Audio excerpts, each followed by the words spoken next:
The universe held its breath at 23:59:59, Universal Standard Time. Captain Elena Vasquez stood on the bridge of the research vessel Prometheus, watching the chronometer tick toward what every alien species in the galaxy called the Great Silence. Her fingers drummed against the command console as she studied the tactical display showing dozens of alien vessels around them, all drifting motionless in space like sleeping giants. "Status report," she commanded, her voice cutting through the eerie quiet that had settled over her crew. "All Zephyrian ships have gone dark, Captain," reported Lieutenant Chen from the communication station. "Same with the Velcoran fleet. The Ashanti delegation hasn't responded to hails in the last 30 minutes. He paused, checking his instruments again.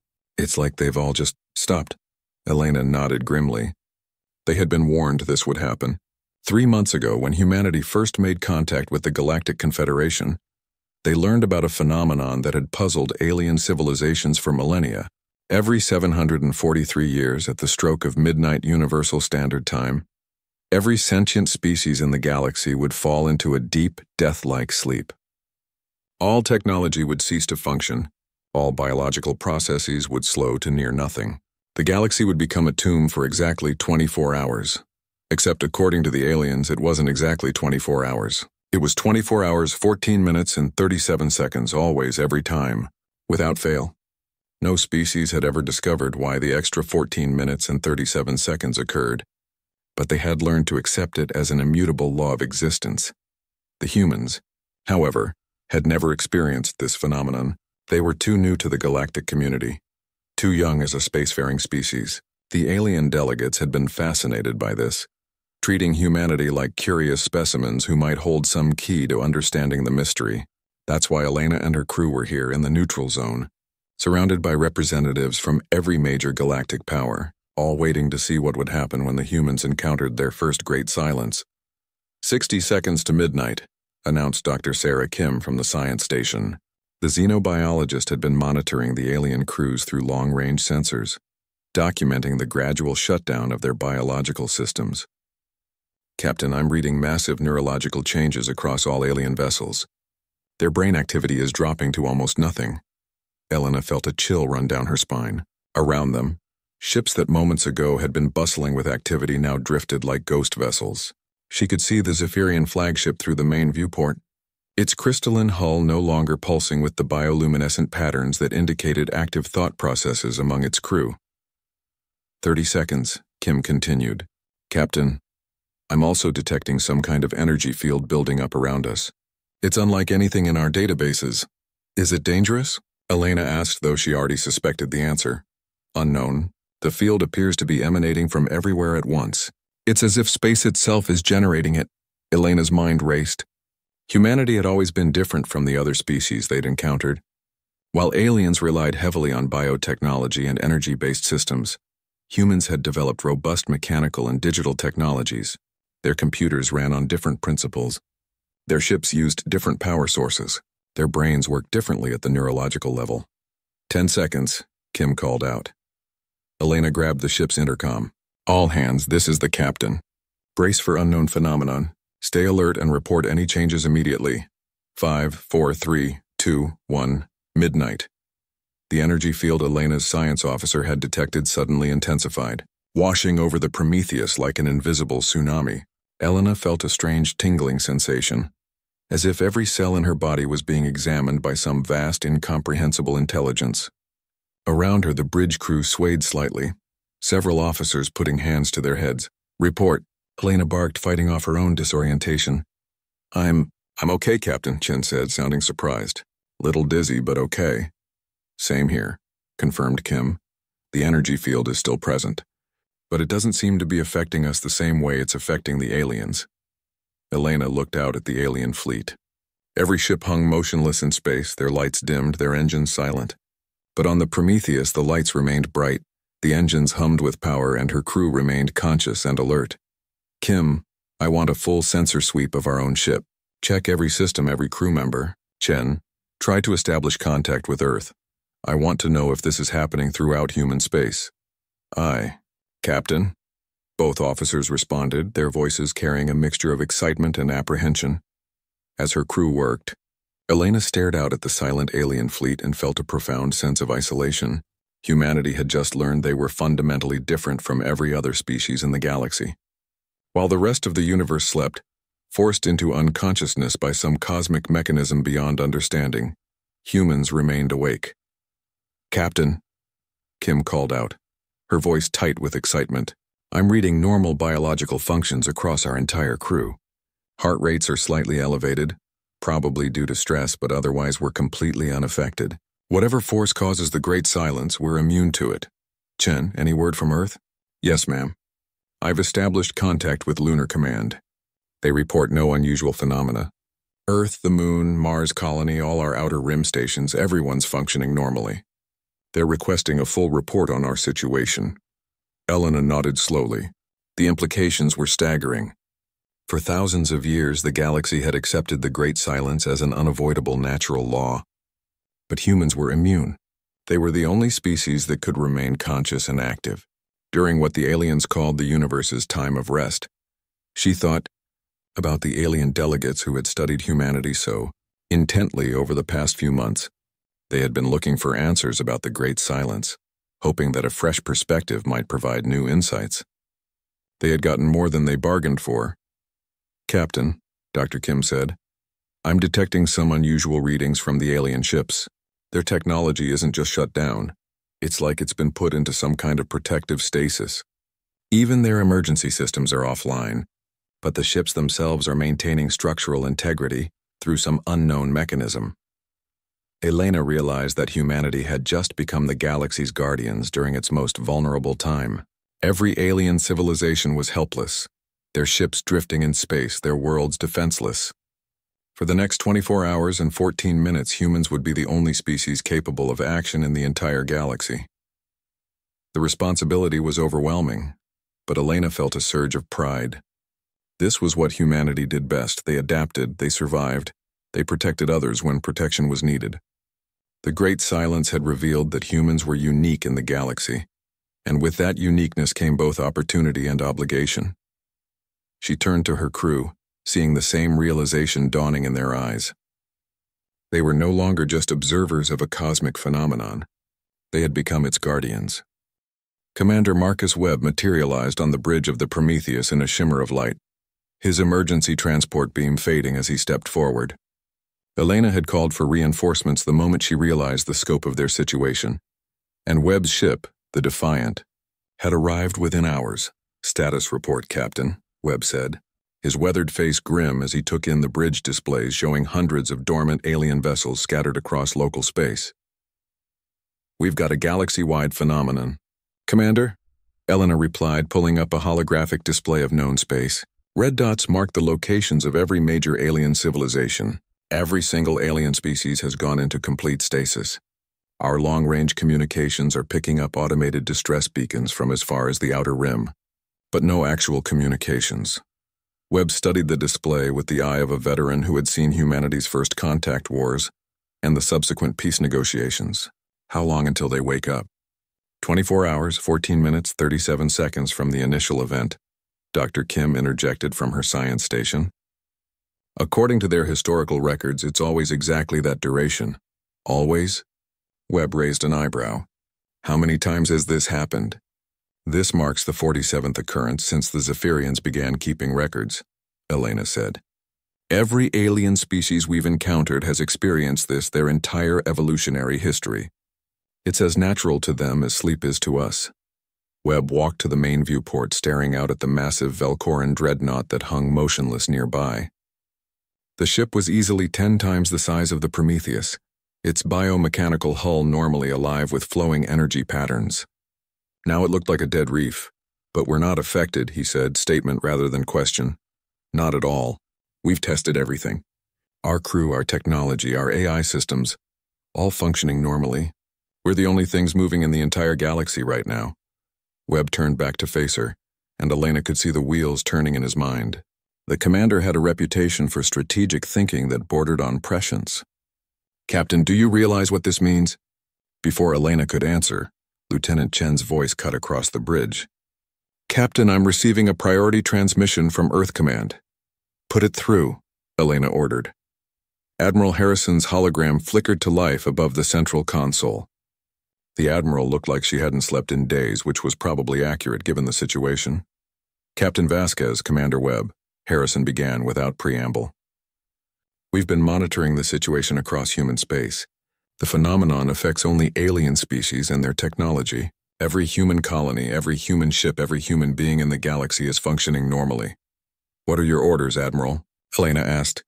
You're to maintain position and continue monitoring, but that's not why I'm calling. Harrison's expression grew even more serious. We've discovered something troubling. Our deep space monitoring stations have detected movement in the void sector. Elena felt ice form in her stomach. The void sector was a region of space that had been declared off-limits by every alien civilization. They called it the hunting ground of the Devourers, ancient entities that supposedly fed on consciousness itself. Most humans had assumed it was superstition. What kind of movement? Webb asked, stepping closer to the hologram. Massive energy signatures heading toward populated systems. Whatever's in there, it's waking up. And Captain, the projected timeline has them reaching the first alien colonies in approximately 18 hours. The bridge fell silent. Elena could hear the hum of the ship's systems, the soft breathing of her crew, sounds that suddenly seemed incredibly precious. Admiral, Dr. Kim spoke up, are you suggesting that the Great Silence isn't a natural phenomenon? That it's artificial? That's exactly what I'm suggesting, Doctor. Think about it. Every species in the galaxy falls unconscious at precisely the same moment, for precisely the same duration. That's not natural selection, that's programming. Elena's mind raced through the implications. A protection mechanism. Something designed to hide all sentient life when the Devourers hunt. But it was never designed for humans, Webb added, understanding dawning in his voice. We don't have whatever genetic or neurological trait triggers the response. Admiral Harrison nodded grimly. Which means for the first time in millennia, sentient beings will be awake and aware when the Devourers arrive. But it also means we're the only ones who can fight them. Elena looked around her bridge at the faces of her crew. They were good people, trained for exploration and first contact, not warfare against cosmic horrors. But they were human, and humans had never backed down from a fight when others needed protection. What do we know about these Devourers? Elena asked. Very little concrete information. The aliens' records are fragmentary, mostly religious texts and myths. They're described as entities that exist partially outside normal space-time, feeding on consciousness and leaving empty shells behind. The few technical references suggest they're vulnerable to certain types of energy weapons, but the specifications are unclear. Webb was already planning. Elena could see it in his posture. How many human ships do we have in the region? The Defiant and Prometheus are the only military vessels, but we've got mining ships, research vessels, and cargo haulers throughout this sector. Maybe 30 ships total, with crews ranging from 5 to 50. Against ancient cosmic predators, Chen muttered. Great odds. Better than none, Elena said firmly. Admiral, we need everything you can give us. Weapons, ships, data on these creatures. Already in motion, Captain. The Enterprise and Relentless are en route, but they won't arrive for another 20 hours. You'll be on your own for the initial contact. Elena exchanged glances with Webb. They both knew what that meant. By the time reinforcements arrived, the first wave of Devourers would already be among the sleeping alien populations. There's something else, Harrison continued. We've run simulations based on the limited data available. If the Devourers succeed in feeding on the dormant alien populations, they'll grow stronger, strong enough to potentially threaten human space itself. The weight of responsibility settled on Elena's shoulders like a lead blanket. Not only were they the galaxy's only conscious defenders, but failure could mean the extinction of every sentient species in known space, including humanity. Understood, Admiral. We'll do whatever it takes. I know you will. And Captain, the aliens may not be able to fight, but their ships might still be useful. See if you can access their systems remotely. Some of their weapons technology is far advanced beyond ours. The hologram flickered and died, leaving the bridge in relative darkness. Elena looked out at the alien fleet surrounding them, no longer seeing them as sleeping ships but as potential weapons in humanity's arsenal. Dr. Kim, I want you to work with Commander Webb's technical team. See if we can interface with alien systems while they're in stasis. Already on it, Captain. The Zephyrian ships use bioneural networks that might respond to external stimuli even during the silence. Chen, Get me a tactical display of all human vessels in this sector. I want to know our exact capabilities. Aye, ma'am. Elena stood at the center of the bridge, feeling the weight of command in a way she never had before. In less than 18 hours, humanity would face its greatest test. They would either prove themselves worthy guardians of galactic civilization, or they would fall alongside every other species in the galaxy. But as she looked at her crew, at their determined faces and steady hands, Elena felt something she hadn't expected: confidence. Humans had faced impossible odds before and survived. They had a talent for turning disadvantages into strengths, for finding solutions where others saw only problems. The Devourers were about to learn what happened when they tried to hunt, while humanity stood watch. The first sign of the Devourers came as a whisper in the cosmic background radiation. Dr. Kim looked up from her console with wide eyes. Captain, I'm detecting massive space-time distortions at the edge of sensor range. Whatever's coming, it's big enough to bend reality around itself. Elena moved to the tactical display where Commander Webb was coordinating their makeshift defense fleet. In the 12 hours since Admiral Harrison's warning, they had managed to wake several alien ship systems using careful electromagnetic pulses. The Zephyrian vessels responded best, their bio-neural networks apparently designed with some resistance to the silence effect. How many ships do we have operational? Elena asked. 17 human vessels of various classes, and we've managed partial control of 8 alien ships, Webb replied. The Velcoran dreadnought is particularly promising. Its weapon systems came online about an hour ago. Any luck accessing their databases? Dr. Kim nodded from her station. Limited success.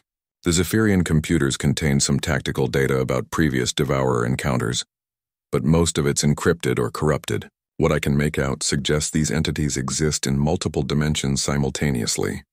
Elena frowned. Meaning? Meaning conventional weapons might not be effective. The few clear references I found mention something called resonance disruption, apparently the only reliable way to damage them. The bridge shuddered slightly as the Prometheus adjusted position. Elena had arranged their fleet in a defensive perimeter around the largest concentration of sleeping alien vessels, hoping to protect as many as possible when the attack came. Captain, Lieutenant Chen called out, I'm receiving transmissions from Captain Martinez on the mining vessel Asteroid. Hope, she's reporting strange readings in the outer system. Put her through. Captain Sofia Martinez's voice crackled over the comm. Elena, whatever you're tracking just entered our local space. My sensors are going crazy. I've got energy readings that don't make sense and gravity fluctuations that are making my crew sick. How far out are you, Sophia? About 12 AU from your position near the gas giant. And Elena? I can see them. Elena felt her blood chill. What do you see? God, how do I describe this? Imagine if space itself was alive and hungry. They're like holes in reality, but holes that move with purpose. I count at least 30 individual entities, each one the size of a small moon. Webb cursed under his breath. Elena could understand why. Their entire fleet could fit inside a small moon with room to spare. Sophia, fall back to our position immediately. Do not engage. Already moving, but Elena, they're not following me. They're heading straight for the sleeping alien fleet. It's like they know exactly where to find them. Elena closed the channel and turned to her senior staff. Options? We could run, Chen suggested quietly. Get the human ships out of here and let the aliens take their chances. Elena's look could have melted hull plating. Not an option, Lieutenant. Webb stepped forward. Actually, Captain, we might have another choice. The resonance disruption Dr. Kim mentioned. I think I know what it means. All eyes turned to the commander. Explain. Human consciousness operates on different frequencies than alien consciousness. That's why we're immune to the silence. If these devourers feed on specific types of mental energy, our thoughts might actually be toxic to them. Dr. Kim's eyes lit up with understanding. Of course, it's not just that we're immune to their sleep effect. We might be naturally repulsive to them. Like trying to eat poison, but that doesn't help the aliens, Elena pointed out.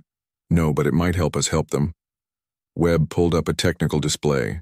What if we could project human consciousness? Broadcast our mental patterns through the alien ship's bio-neural networks? Elena stared at the display. It was brilliant and insane in equal measure. You're talking about using the alien ships as amplifiers for human thoughts. Exactly. Turn their own neural networks into weapons against the Devourers. The risks. Dr. Kim began. Are considerable. Webb finished. We'd be linking human minds directly to alien technology. The feedback could cause permanent damage or worse. Elena looked out at the sea of sleeping alien vessels, thousands of sentient beings helpless and vulnerable, depending on humanity to protect them from cosmic predators. The choice wasn't really a choice at all. How many volunteers would we need? For this to work effectively? At least one human consciousness linked to each major alien vessel, maybe 20 people total. Elena activated the ship-wide comm. All hands, this is the captain. I need volunteers for an extremely dangerous mission. We're going to attempt to link human minds with alien technology to create a weapon against the incoming threat. There's a significant chance of permanent mental damage or death. The response was immediate. Her bridge crew stepped forward first, followed by voices from throughout the ship volunteering for the mission. Within minutes, she had more volunteers than she needed. Captain, came a voice from the comm. This is Chief Engineer Park, I volunteer. And ma'am, every human ship in the fleet is reporting the same thing. More volunteers than we can use. Elena felt a surge of pride in her species. When faced with impossible odds and certain danger, humans didn't hesitate to sacrifice for others. Dr. Kim, how quickly can you set up the neural interfaces? Give me 2 hours. I'll need to modify our emergency medical transporters to create the links. You have 1 hour. Commander Webb, I want every ship in position and ready for whatever comes next. As her crew rushed to prepare, Elena stood alone on the bridge, watching the tactical display. The Devourer signatures were getting closer, their reality-bending presence creating distortions that made her instruments struggle to track them accurately. Captain Martinez's voice crackled over the comm again. Elena, they've stopped. Stopped? About 6 AU out from your position. They're just hovering there, like they're studying something. Elena's tactical display updated, showing the Devourer's position. They had indeed stopped, arranged in what looked almost like a military formation. Dr. Kim, any theories on why they would pause? I'm reading massive energy buildups from their positions. I think they're preparing for a coordinated attack. She paused, running calculations. Captain, based on the energy signatures, I don't think they're just planning to feed on the sleeping aliens.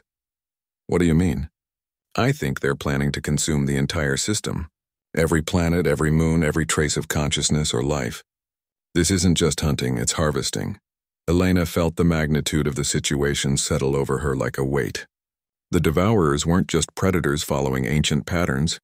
They were intelligent, calculating entities preparing to strip the system bare of all life. How long until the neural interfaces are ready? 43 minutes, Captain. Elena looked at the chronometer. In less than an hour, humanity would either save the galaxy or die trying.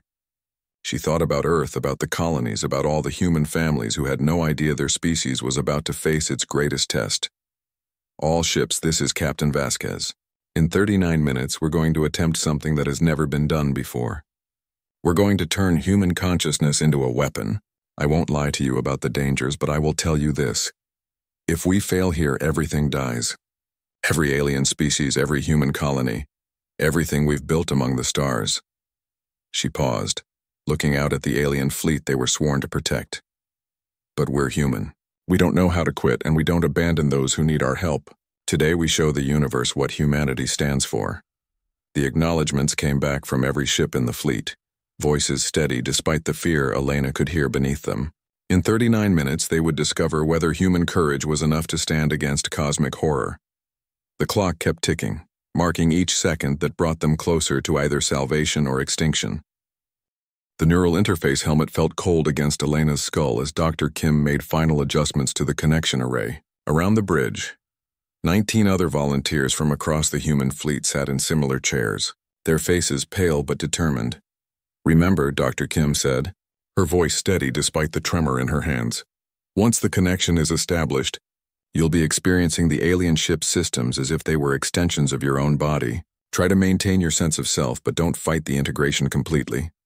Elena nodded, watching the tactical display where the Devourers had begun moving again. Their approach was methodical, terrifying in its coordination.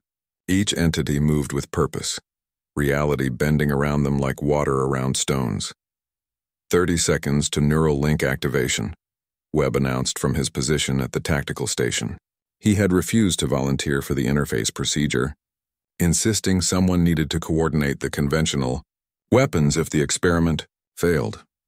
"All volunteers report ready," came the voice of Chief Engineer Park from the mining vessel asteroid. Hope. She was linked to a massive Velcoran harvester ship, its biomechanical systems designed for stripping resources from asteroids. If their plan worked, those same systems might strip consciousness from devourers.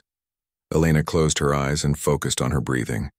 She had volunteered to link with the largest Zephyrian vessel, a massive bioship that pulsed with neural activity, even in its dormant state.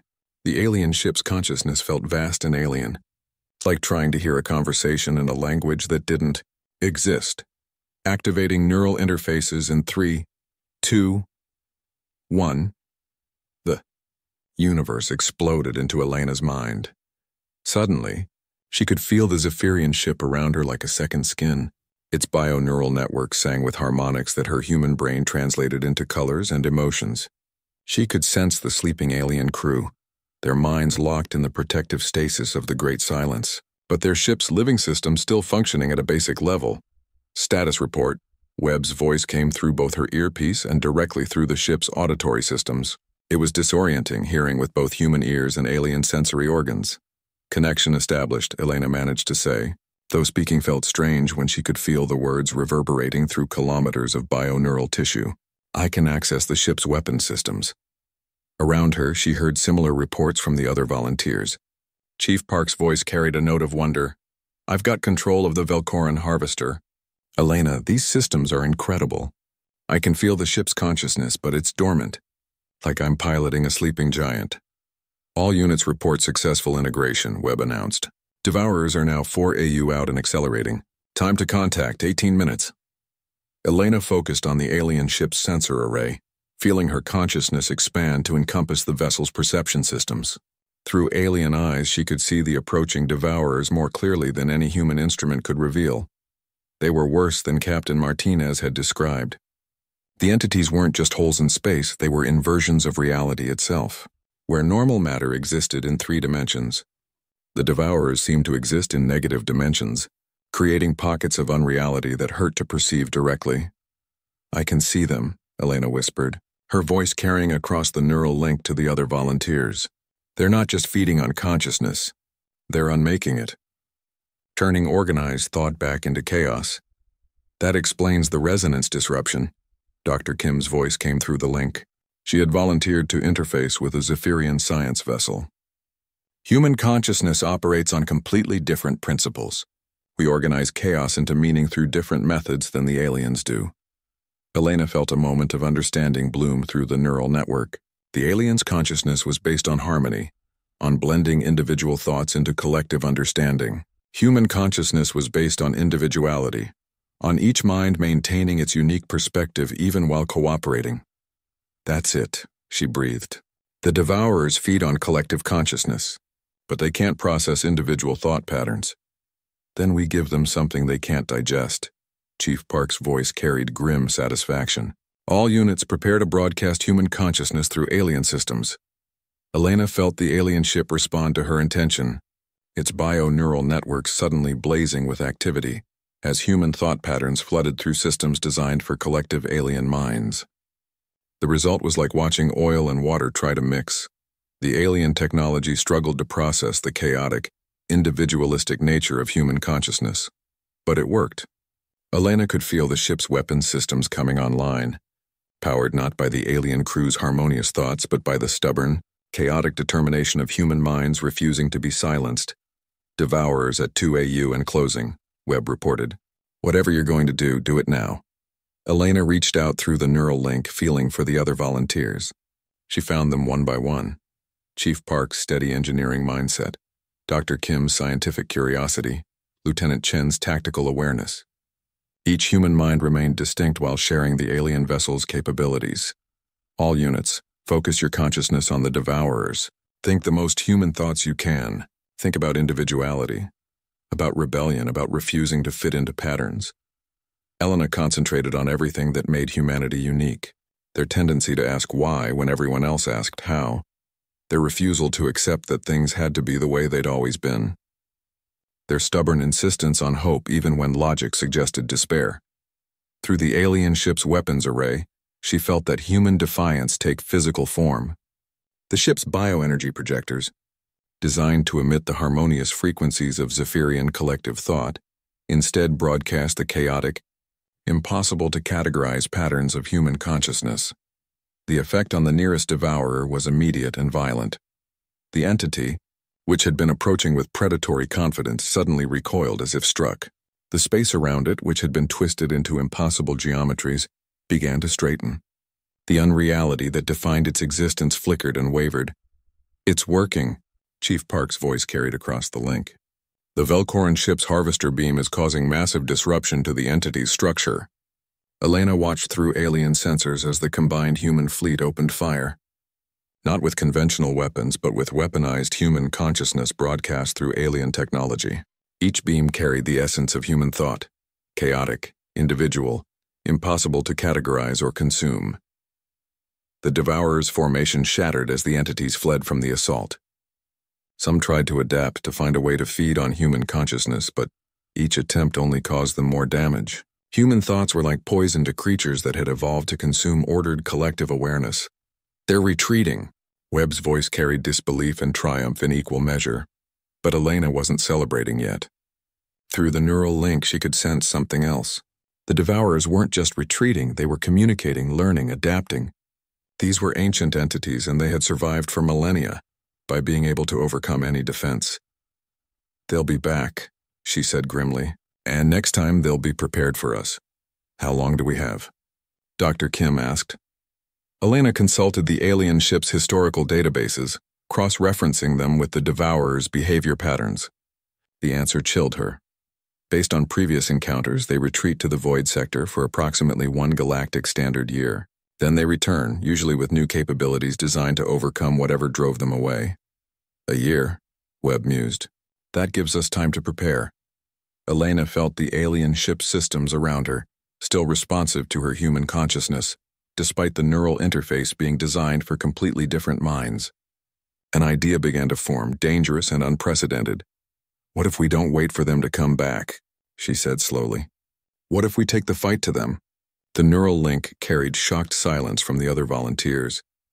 "Elena," Chief Park said carefully, "you're talking about pursuing cosmic predators into their own territory.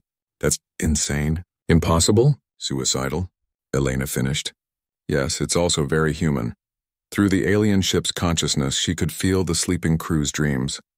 They were dreams of fear, of helplessness, of accepting that some threats were too great to fight. But human dreams were different. Human dreams were about fighting the impossible and winning. "The aliens accept the Great Silence because they've never had a choice," Elena continued. "But we do have a choice. We can break this cycle." The neural link hummed with possibility as 20 human minds connected to alien technology beyond their understanding began to plan the impossible. They would hunt the hunters, pursue predators that had terrorized the galaxy for millennia. It was ambitious. It was dangerous. It was absolutely human. And for the first time in cosmic history, the Devourers would discover what it meant to be prey. 6 months had passed since the first encounter with the Devourers, and the galaxy had never been the same. Elena stood in the observation deck of Harmony Station, the massive orbital platform that humanity had constructed at the edge of the Void Sector. Through the reinforced transperistyle, she could see the combined fleet that had assembled for what military historians were already calling the Consciousness War. The fleet was unlike anything in galactic history. Human ships flew alongside alien vessels, but not as separate entities. Each alien ship was paired with human neural operators, creating hybrid consciousness networks that could function even during the Great Silence. The Zephyrians had volunteered their entire deep space fleet. The Velcorans had provided their most advanced warships. Even the notoriously isolationist Ashanti had contributed vessels to the cause. "Admiral Vasquez," came a voice behind her. Elena turned to see Ambassador Zinth Ka, the Zephyrian representative to the Galactic Council.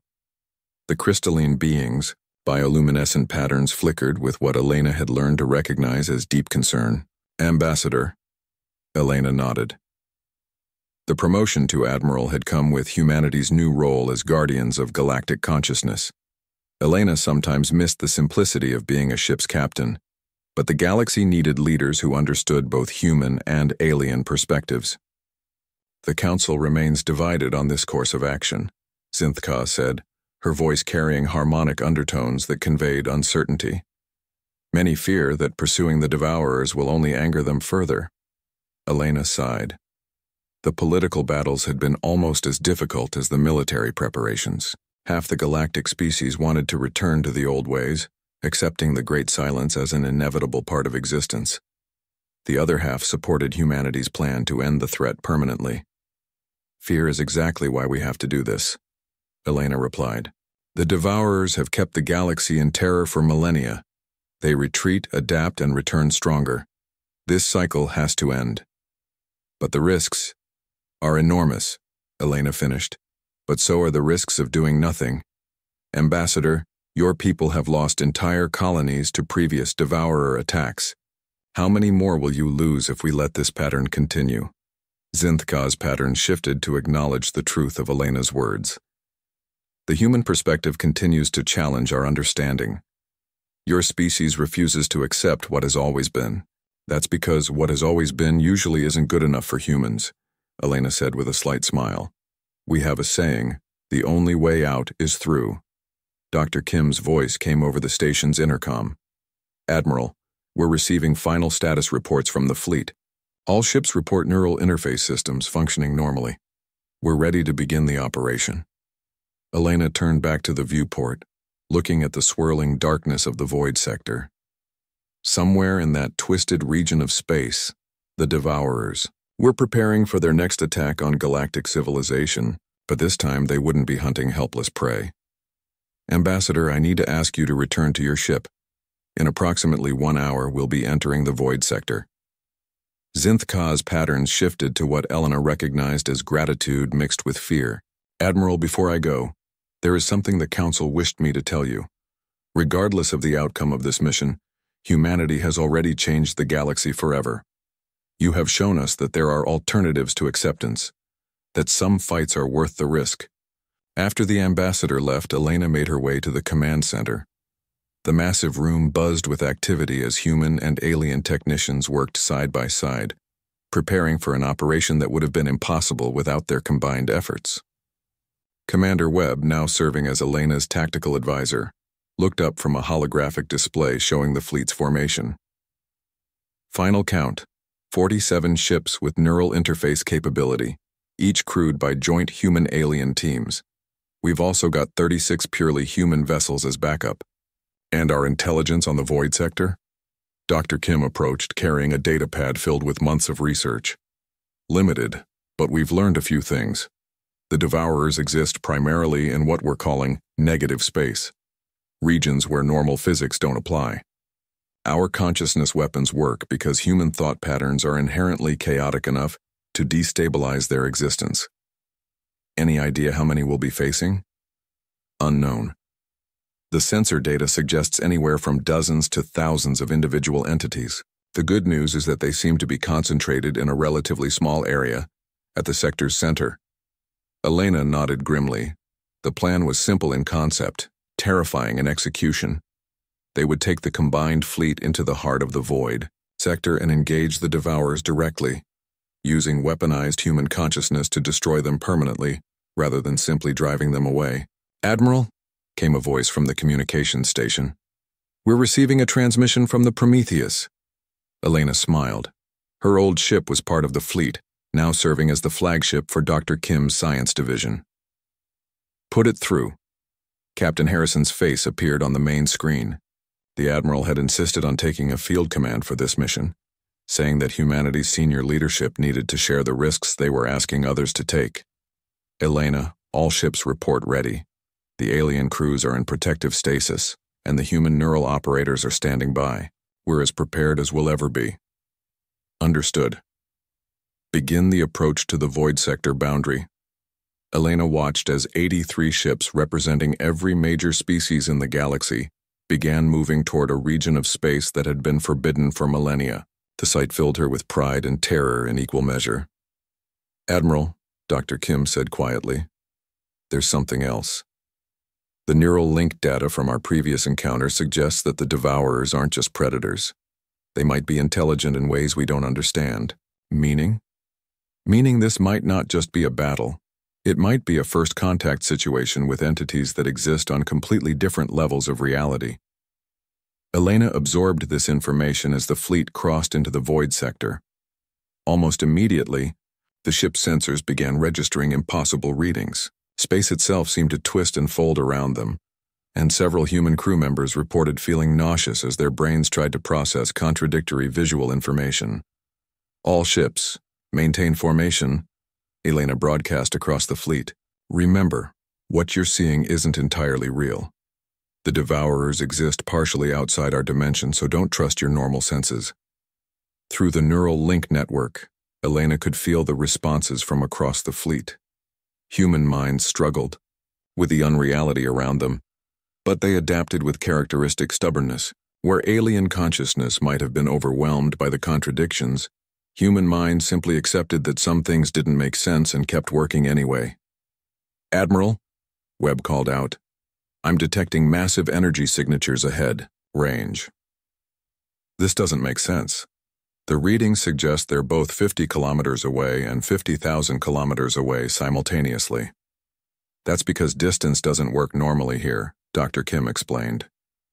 The devourers exist in folded space. They could be anywhere and everywhere at once. Elena felt the fleet's neural network respond to her intention as she prepared to make contact with humanity's greatest enemy. Through dozens of alien ships powered by human consciousness, she began broadcasting a message into the twisted space around them. To the entities known as devourers, she said, her words carried by both radio waves and consciousness itself. This is Admiral Elena Vasquez of the Human Galactic Defense Force. We come not as prey, but as equals. We offer you one chance to communicate before we demonstrate why hunting conscious beings was a mistake. The response came not as words, but as a presence that pressed against every human mind in the fleet. It was vast, ancient, and utterly alien. But for the first time in cosmic history, it was also surprised. The devourers had never encountered prey that refused to be prey. They were about to learn what happened when humans decided that something needed to change. The presence that touched Elena's mind was unlike anything in human experience. It wasn't malevolent in the way humans understood evil. It was simply alien beyond comprehension, operating on principles that predated the formation of galaxies. Small consciousness the presence conveyed, its communication bypassing language entirely to speak directly to the neural patterns of the fleet. You speak of equality with that which consumes dimensions. Curious. Elena steadied herself against the command console as the entity's attention focused on her specifically. Through the neural link, she could feel the other human operators across the fleet struggling with the same overwhelming presence.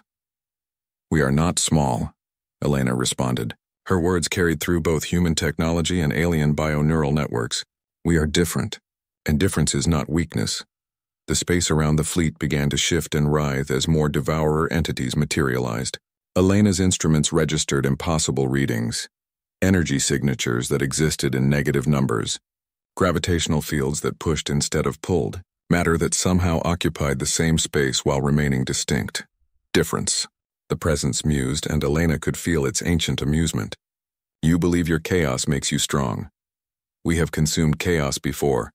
We have devoured entire dimensions of disorder. But you've never consumed human chaos," Dr. Kim interjected from the Prometheus, her voice carrying across the neural link. "Our consciousness doesn't follow the patterns you understand." Through the fleet's sensors, Elena watched as dozens of devourer entities began to circle their formation. Each entity was massive, reality bending around them like light around a black hole. But she also noticed something else. They weren't attacking immediately as they had during previous encounters. "Demonstrate," the presence commanded. "Show us this chaos you believe makes you unique." Elena felt a moment of understanding. The devourers weren't just predators. They were collectors studying different forms of consciousness before consuming them. Humanity's chaotic thought patterns had intrigued them enough to prompt actual communication. "All ships," Elena broadcast, Prepare consciousness projection. But this time, don't try to weaponize it. Show them what makes us human. Across the fleet, human minds linked with alien technology began broadcasting their most essentially human thoughts. Chief Park, now serving aboard a massive Velcoran constructor, projected memories of building her first engine as a child, the satisfaction of creation and problem-solving. Lieutenant Chen transmitted his experiences learning to paint, the joy of turning chaos into beauty through personal expression. Dr. Kim shared her wonder at discovering new species, the human drive to understand rather than simply accept. Commander Webb projected his tactical thinking, the human ability to find patterns in apparent randomness and use them strategically. And Elena herself broadcast something she had never shared with anyone, her childhood dreams of reaching the stars, the quintessentially human refusal to accept limitations. The effect on the Devourers was immediate and profound. The entities that had been circling the fleet suddenly stopped, their reality-bending presence fluctuating wildly. Impossible came the presence, but now it carried undertones Elena hadn't heard before, confusion, and something that might have been excitement. This consciousness pattern, it grows stronger when threatened, it becomes more chaotic when faced with order. That's what makes us human, Elena said. We don't just adapt to survive, we thrive on challenges. The more impossible something seems, the more determined we become to prove it possible. We have observed 27 galactic cycles. The presence continued. We have consumed consciousness from 17 different dimensional phases. Never have we encountered awareness that strengthens through adversity. Elena felt a moment of opportunity. Then why consume us at all? If we're unique, doesn't that make us more valuable alive than dead? The presence paused, and Elena could feel vast intelligences conferring across dimensional barriers. When it returned, the communication carried undertones of ancient debate. There are factions among us. Some seek only consumption. Others pursue understanding. Your species presents a choice we have not faced before. What choice? Dr. Kim asked. To consume chaos or learn from it. To destroy what we do not understand or attempt comprehension. Elena realized they had reached a critical moment. For the first time in cosmic history, the Devourers were questioning their own nature. Humanity's chaotic consciousness had introduced doubt into minds that had operated on certainty for millions of years. There's a third option, Elena said carefully. Coexistence. The space around them erupted in conflicting energies as the Devourer entities responded to this concept. Some recoiled as if the idea was painful, while others moved closer with what Elena interpreted as curiosity. Coexistence requires mutual benefit, the presence finally responded. What can chaos offer order? What can the consumed offer the consumer? Elena looked around the command center at her mixed human and alien crew, at the impossible fleet of ships that had never been designed to work together, but had been made functional through human ingenuity and alien cooperation. Growth, she said simply. We can offer you growth, not through consumption, but through creation. Humans have a talent for taking incompatible things and making them work together. We could help you understand types of consciousness you've never encountered. And in return, you stop hunting. You stop terrorizing the galaxy. You work with us to explore new forms of consciousness instead of destroying them. The debate among the Devourers became more intense, reality fracturing around them as ancient minds grappled with concepts they had never considered. Elena could feel the tension through the neural link. Some entities wanted to attack immediately, while others were genuinely considering her proposal. The hunters among us grow impatient, the presence warned. They argue that chaos must be consumed before it spreads. Then let us prove them wrong, Elena said. Give us a chance to show you what cooperation can accomplish. Commander Webb suddenly called out from his station. Admiral, I'm detecting massive energy buildups. Some of the entities are preparing to attack. Elena made a command decision that would either save the galaxy or doom it. All ships prepare for full consciousness projection. Not as a weapon, as an invitation. Elena, that's dangerous, Dr. Kim warned. Opening our minds completely could leave us vulnerable to mental attack. Sometimes the only way to prove you're not a threat is to make yourself vulnerable, Elena replied. All human operators open neural links to maximum. Show them everything we are. Across the fleet, human minds linked with alien technology dropped all defenses and broadcast their consciousness at full strength. The effect was like turning on a lighthouse in a universe of darkness. The devourers recoiled, then surged forward, not in attack but in fascination. For beings that fed on consciousness, the sudden availability of completely unguarded human minds was overwhelming. But instead of being consumed, human consciousness proved indigestible. The chaotic, individualistic nature of human thought patterns created feedback loops that the devourers couldn't process. Worse, from their perspective, contact with human minds began changing their own thought patterns. What is happening to us? The presence demanded, and for the first time, Elena heard fear in its communication. You're learning to think like humans, Elena said with a smile. Congratulations.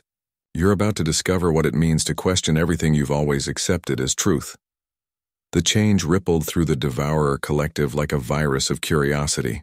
Ancient entities that had never questioned their purpose suddenly found themselves wondering why they consumed consciousness instead of studying it.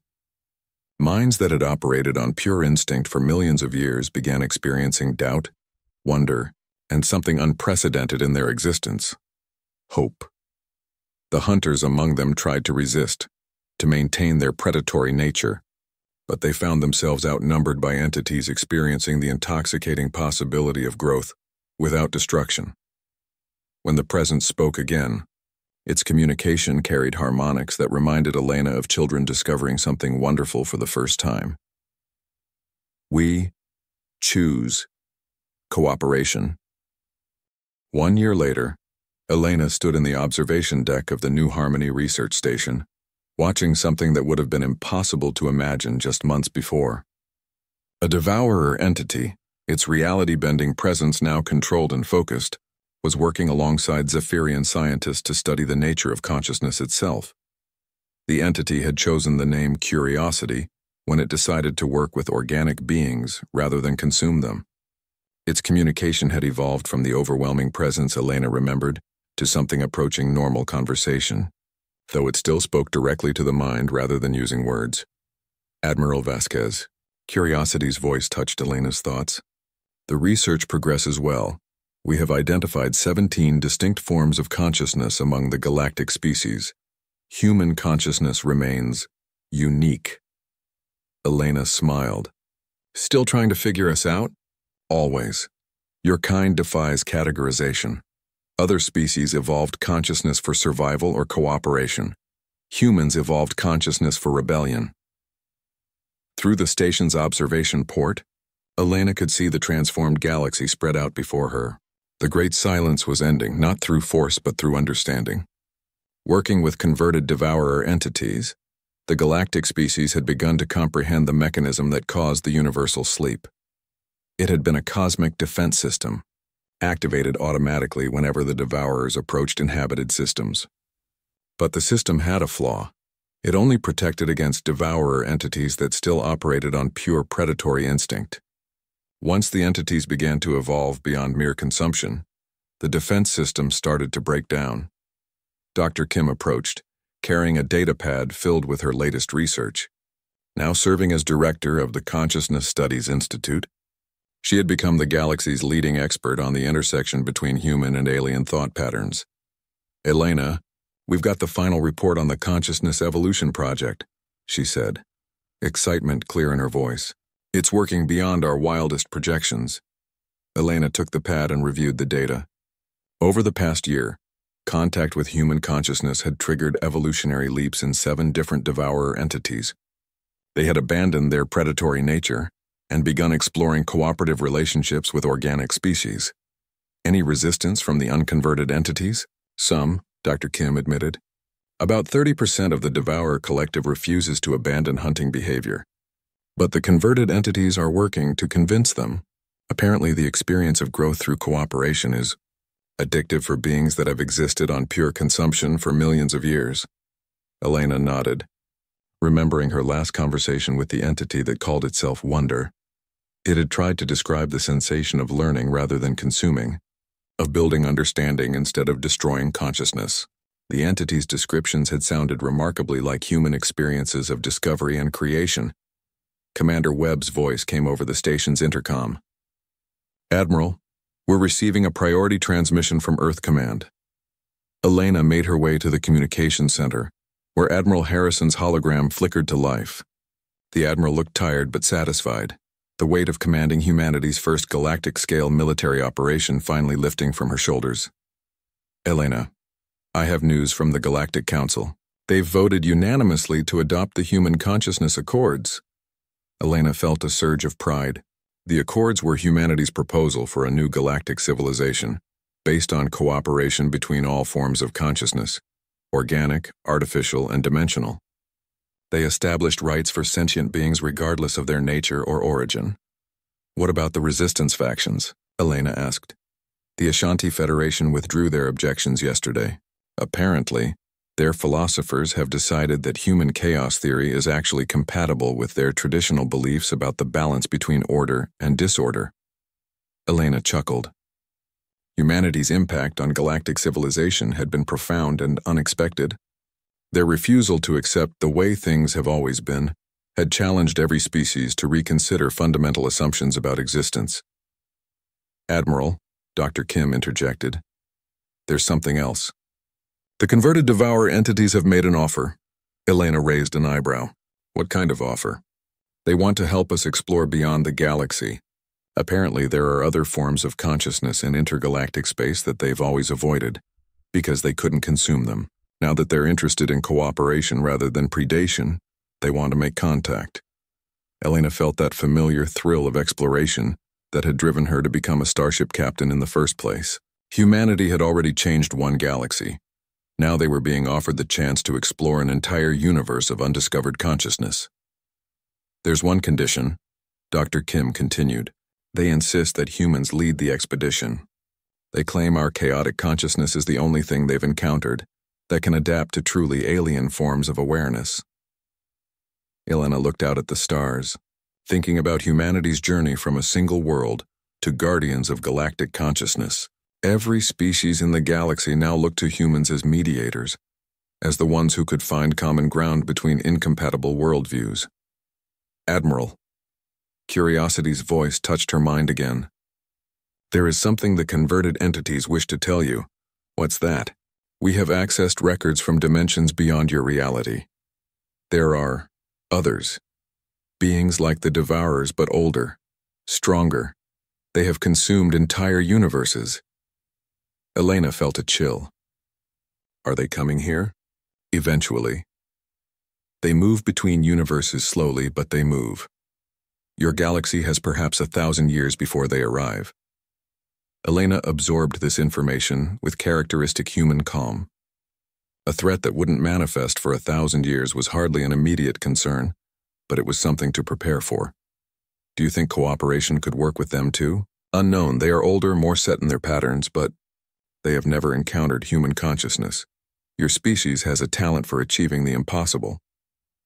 Elena smiled, thinking about the journey that had brought humanity, from exploring a single solar system to preparing for threats that spanned multiple universes. It seemed impossible, but then again, humans specialized in impossible things.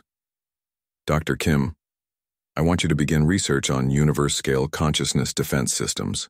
And Commander Webb, start planning for the intergalactic expedition. We've got 1,000 years to prepare for something that's probably going to be even more challenging than the Devourers. As her team began planning for challenges that stretched across cosmic scales, Elena returned to the observation deck. The galaxy spread out before her looked different now. Not just a collection of star systems, but a living network of consciousness spanning dozens of species and multiple dimensions. At the center of it all, humanity's clock kept ticking. While other species had learned to accept the rhythms imposed by cosmic forces, humans had chosen to set their own pace, to refuse the limitations that others considered natural law. The great silence was ending, but human consciousness remained wide awake, ready to face whatever challenges the universe had waiting. Midnight had struck everywhere else, but humanity's clock kept ticking, marking time for a galactic civilization that was just beginning to understand what was possible when consciousness refused to surrender to the dark. In the distance, converted devourer entities worked alongside organic scientists, exploring forms of awareness that had never been studied before. It was chaotic, unpredictable, and occasionally dangerous. In other words, it was perfectly human. Elena smiled and began planning humanity's next impossible achievement. After all, the universe was vast, full of consciousness waiting to be discovered, and humans had never been very good at accepting limits. The clock kept ticking, and the future stretched out before them like an infinite challenge waiting to be conquered.